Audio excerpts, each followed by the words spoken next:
ಜಾನು copy ready ಆಯ್ತಾ? ಆಯ್ತ್ರಿ, 2 second ಬಂದೆ.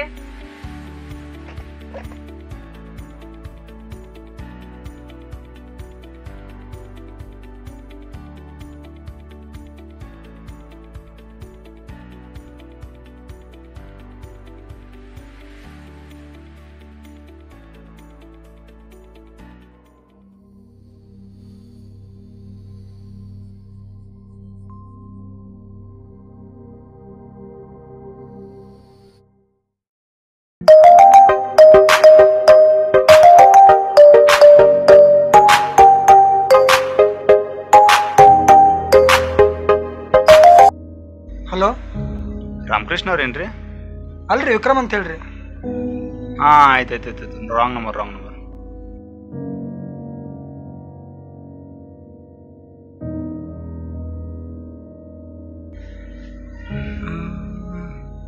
ಸಣ್ಣಾಗಿದ್ದಾಗ ರಾಮಕೃಷ್ಣ.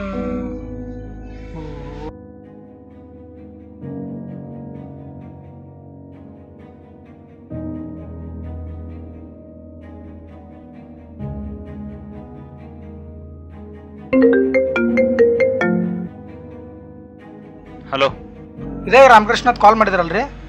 ಅದೇ ರಾಮಕೃಷ್ಣ ರೀ. ನಾ ಸಿಟಿ ಒಳಗೆ ಎಲ್ಲರೂ ವಿಕ್ರಮ್ ಅಂತ ಕರಿತಾರಲ್ಲ, ಅದಕ್ಕೆ ಪಾಟ್ನ ಗೊತ್ತಾಗ್ಲಿಲ್ಲ ರೀ. ನೀವ್ಯಾರ್ರಿ? ನಾನು ನಿಮ್ಮೂರು ಗೌಡ್ ಮಾತಾಡೋದು. ಹಾಂ, ಗೌಡ್ರೇನ್ರಿ? ನಮಸ್ಕಾರ ಗೌಡ್ರೆ. ಎಲ್ಲ ಆರಾಮದಿಲ್ಪ ರಾಮಕೃಷ್ಣ? ಹಾಂ, ಆರಾಮ್ರಿ ಗೌಡ್ರೆ. ನೀವು ಆರಾಮಲ್ರಿ? ಹಾಂ ರೀ ಗೌಡ್ರೆ. ಏನು ಕೆಲ್ಸದ್ರಿ ಗೌಡ್ರೆ ಕಾಲ್ ಮಾಡಿದ್ರಿ? ಹಾಂ, ಏನಿಲ್ಲ, ನಿಮ್ಮ ಅವ್ವನ ಆಸ್ತಿ ಪತ್ರ ಕೊಡೋದಿತ್ತು. ಅದು ಊರಿಗೆ ಬಂದು ಯಾವಾಗ ತೊಗೊಂಡೋಗ್ತಿಪ್ಪ? ಹಾಂ, ಆಯ್ತು ರೀ ಗೌಡ್ರೆ, ನಾಳೆ ಬಂದು ತೊಗೊಂಡೋಕ್ಕೇನು ರೀ. ಆಯ್ತು ರೀ ಇಡ್ತೇನೆ ರೀ ಗೌಡ್ರೆ.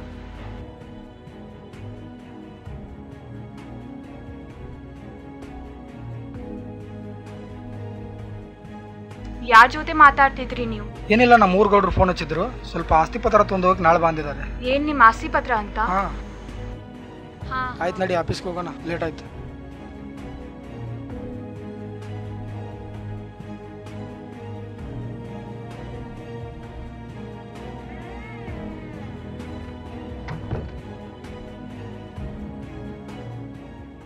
ಇದು ಅಪ್ಪಗೌಡ್ರ ಮನೆ ಅಂದ್ರೆ ಇದೆ ಅನ್ರಿ? ಹಾಂ ರೀ, ಇದೆ ರೀ. ಅದು ನಿನ್ನೆ ಸ್ವಲ್ಪ ಕರೆದಿದ್ರಿ, ಆಸ್ತಿ ಪತ್ರ ಬಗ್ಗೆ ಸ್ವಲ್ಪ ಮಾತಾಡೋದಿತ್ರಿ, ಅದು ಇದು ಅದಕ್ಕೆ ಬಂದಿದ್ದೇನ್ರಿ.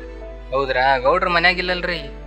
ಏನು ಹೇಳ್ರಲ್ಲ. ಸ್ವಲ್ಪ ಅರ್ಜೆಂಟ್ ಇತ್ತು ನನಗೆ, ನಾ ಹೋಗ್ಬೇಕು. ಮತ್ತೆ ಅದಕ್ಕೆ ಸ್ವಲ್ಪ ಗೌಡ್ರನ್ನ ಕರೆಸ್ತಾರ ನೋಡ್ರಲ್ಲ. ಹಚ್ತೀನಿ ಗಬ್ರ.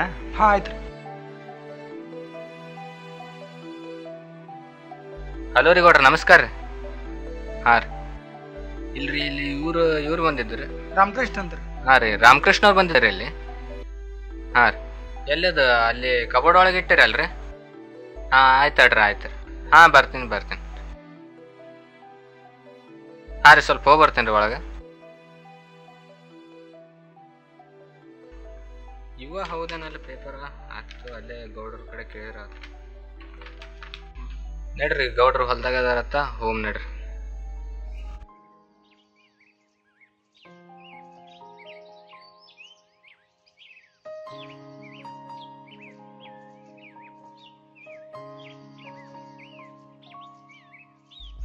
ಹೇಳಪ್ಪ. ರಾಮಕೃಷ್ಣ ಅವ್ರು ಬಂದಿದ್ರಣ್ಣ? ನಮಸ್ಕಾರ. ನಮಸ್ಕಾರ. ಪೇಪರ್ ಹೇಳಿದ್ದಲ್ಲ, ಆಯ್ತು ರೀ. ಹಾಂ, ಆಯ್ತು. ನೀನು ರವಿ ಕೂಡಿಸಿ ಅಲ್ಲಿ ಹೊಲ್ದಾಗ ಆಳು ಮನುಷ್ಯರು ಬಂದಾರ, ಅಲ್ಲಿ ಏನು ಕೆಲಸ ಇದ್ರು ನೋಡ್ಕೋರಿ. ನಾನು ಆಮೇಲೆ ಬರ್ತೀನಿ. ಬಾರಪ್ಪ ರಾಮಕೃಷ್ಣ, ಸ್ವಲ್ಪ ಆಸ್ತಿ ಕಾಗದ ಪತ್ರದ ಬಗ್ಗೆ ಮಾತಾಡ್ತಿತ್ತು, ಅಲ್ಲಿ ಕೂತ್ ಮಾತಾಡೋಣ. ಆಯ್ತು ನಡ್ರಿ.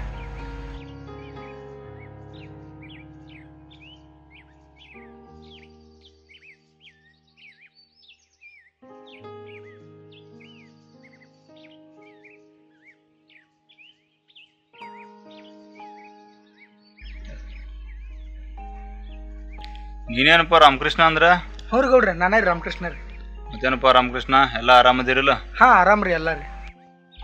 ಮತ್ತೇನು ಊರಿಂದ ಈ ಕಡೆ ಬಂದ್ಯೋ ಏನು ಮನೆ ಕಡೆ ಹೋಗಿ ಬಂದ್ಯೋ? ಇಲ್ರಿ ಗೌಡ್ರ, ಮನೆ ಕಡೆ ಏನು ಹೋಗಿಲ್ರಿ. ಇನ್ನು ಆಸ್ತಿ ಪತ್ರ ತೊಗೊಂಡ ಮನೆ ಕಡೆ ಹೋಗ್ಕಂಡ್ರಿ. ಇನ್ನಾರು ಯಾಕೆ ಹೋಗ್ತೀವಿ ಬಿಡಪ್ಪ ಮನೆ ಕಡೆ. ನಿಮ್ಮವ್ವ ಶಿವನ ಪಾದ ಸೇರ್ಕೊಂಡಾಳ. ಯಾಕ್ರಿ ಗೌಡ್ರ, ಏನಾಗಿತ್ರಿ ನಮ್ಮವ್ವಾಗ? ನಿಮ್ಮವ್ವ ನಿಮ್ಮ ಮನೆಗೆ ಬಂದಾಗ ಚಂದಂಗ ನೋಡ್ಕೊಲಿಲ್ಲ. ನಿನ್ನ ಹೆಂಡತಿ ಮಕ್ಕಳು ಸೇರಿ ಅವಳಿಗೆ ಅವಮಾನ ಮಾಡಿದ್ರಿ. ಒಬ್ಬ ಮಗ ಅಂತ ಅಂಗಯ್ಯನ ಬೆನ್ನಿ ಥರ ನಿನ್ನ ಸಾಕಿದ್ಲು ನಿನ್ನ ತಾಯಿ.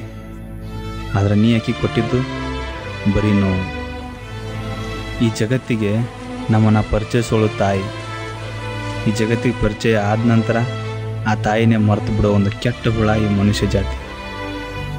ಅದರ ನೀನು ಒಬ್ಬ ಆಗಿಬಿಟ್ಟಲ್ಲೋ.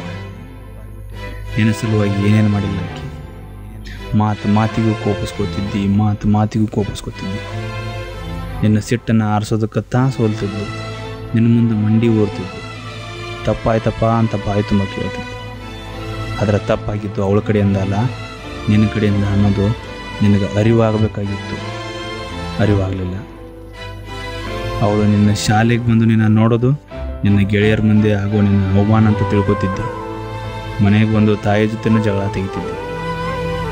ಮುಂದೊಂದಿನ ಶಾಲೆ ಕಲೀಲಿ, ನನ್ನ ಮಗ ಓದಲಿ, ದೊಡ್ಡ ಮನುಷ್ಯ ಆಗಲಿ ಅಂತ ನಿನ್ನ ತಾಯಿ ನನ್ನ ಮುಂದೆ ಬಂದು ಸಾಲಕ್ಕೋಸ್ಕರ ಕೈ ಚಾಚಿ ವಿಚಾರ ಏನಾದರೂ ನಿನಗೆ ಗೊತ್ತೈತೇನೆ? ಅದು ನನಗೆ ಗೊತ್ತೈತಿ. ಆ ತಾಯಿ ನೋವು ನನಗೆ ಗೊತ್ತೈತಿ. ಆಕಿ ದುಡ್ಡು ಕೊಟ್ಟು ನಿನ್ನ ಶಾಲೆ ಕಲಿಸಿ ದೊಡ್ಡ ಊರಿಗೆ ಕಳಿಸಿದ್ಲು. ಅಲ್ಲೇ ಮದುವೆ ಆಗಿ ಅಲ್ಲೇ ಮನೆ ಮಾಡ್ಕೊಂಬಿಟ್ಟು. ತಾಯಿ ನೆನಪೇನಾದರೂ ಆತ ನಿಮ್ಗೆ? ಆದರೆ ಆ ತಾಯಿಗೆ ಹಂಗಲ್ಲ. ಪ್ರತಿದಿನ ಪ್ರತಿ ಕ್ಷಣ ನೀನು ನೆನಪಾಗ್ತಿತ್ತು. ಅದ ನೆನಪಿಲ್ಲೆ ಅಂತ ನಿನ್ನ ನೋಡೋಕೆ ನಿಮ್ಮ ಮನೆಗೆ ಬಂದ್ರೆ ಬಾಗಿಲ್ದಾಗ ನಿಂದಿರ್ಸಿ ಸಹಿ ಮಾಡಿದ್ವಿ.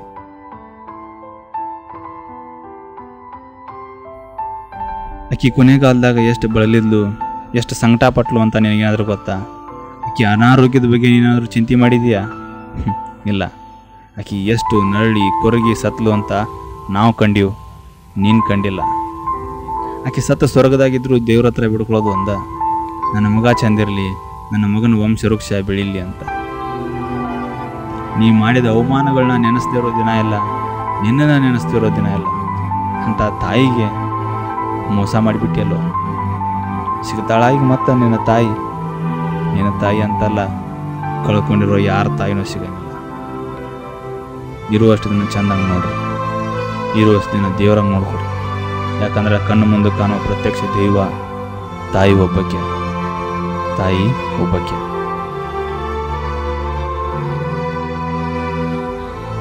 ನಮ್ಮವ್ವ ಎಲ್ಲ ನನ್ನ ಸಲಾಗಿ ಮಾಡಿದ್ಲು, ಆದರೂ ಅವಳನ್ನ ಅರ್ಥ ಮಾಡ್ಕೋಕ್ಕಾಗಲಿಲ್ಲ. ಪಾಪಿ ನಾನು. ನಿನ್ನ ಜನ್ಮ ಅಂತಿದ್ರೆ ನಿನ್ನೊಟ್ಟೆಲ್ಲ ಹುಟ್ಟು ಬರ್ತೀನಿ. ಅಮ್ಮ.